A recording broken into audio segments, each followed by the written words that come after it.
ijuri mbere y'Imana mfite umuntu mvugira n'umukuru w'abatambyi kandi yitwa Rukundo n'umwami Yesu mu ijuri imbere y'Imana mfite umuntu mvugira n'umukuru w'abatambyi kandi yitwa Rukundo n'umugaba w'ingabo n'umwami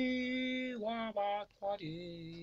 ni Yesu Kristo mu ijuru imbere y'Imana mfite umuntu mvugira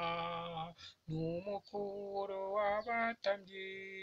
kandi yitwa Rukundo muri kumwe nangu kunzu komedi mugira amahoro y'Imana